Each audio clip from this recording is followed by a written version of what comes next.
Su antraja apdailos apžvalgos serija grįžtame į jau matytą 70 m² butą, kuriame jau yra įpusėję darbai.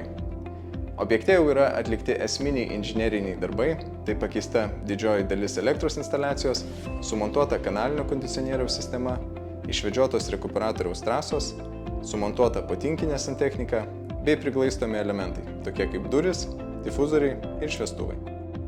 Vienas iš pirmų iššūkių, su kuriuo teko susidurti organizuojant darbus šiame objekte, buvo kliento neįvertinti pasirinktų medžiagų pristatymo terminai.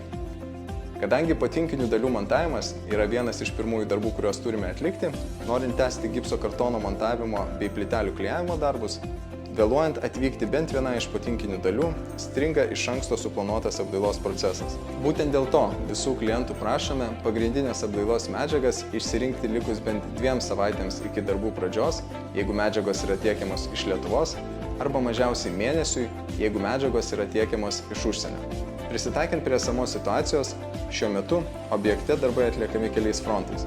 Montuojamos gipso kartono konstrukcijos, atliekami daliniai glaistymo darbai bei ruošiamasi klijuoti plyteles. Originalus buto perdangos aukštis nebuvo itin didelis, tad stengiantis jį maksimaliai išnaudoti pagrindinėse patalpose, rekuperatoriaus ortakiams ir kitoms komunikacijoms paslėpti, yra formuojami gipso kartono apsiuvimai, įgilėjimai ir nišos. Kadangi lubų žemėjimą diktuoja pagrindiniai rekuperatoriaus ortakiai, esamam plotui virš lubų išnaudoti buvo pasirinkta ir kanalinė kondicionavimo sistema, kurios prietaisai pasislėps lubose ir nebus matomi, kitaip nei standartiniai sieniniai įrenginiai. Pabaigai, kaip ir daugumoje naujos statybos objektų, vystytojai klientus įpareigoja nepažeisti išorinių tarbutinių sienų tam, kad nepaveiktumėt esamos garso izoliacijos. Dėl šios priežasties į tarbutinės sienas nėra leidžiama gręžti ir montuoti naujų kištukinių lizdų, jungiklių bei tuo pačiu įleidžiamų grindjuosčių. Šiai problemai išspręsti monolitinės tarbutinės sienas, kuriuose buvo numatytos priglaistomos grindjuostės, išklijavome papildomo gipso kartono sluoksnių, po kurio buvo paslėptas aliuminis grindjuostės profilis. Na, o naujus jungiklius ir kištukinius lizdus dizainerių komanda perkelia ant gretimų sienų arba paslėpia balduose.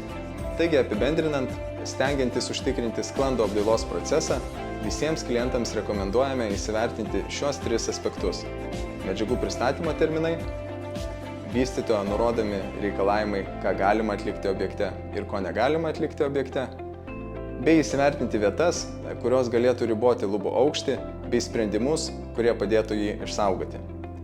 Taigi šiam kartui tiek, dėkojame už dėmesį, keliaujame dirbti ir susitiksime jau užbaigto objekto apžvalgoje.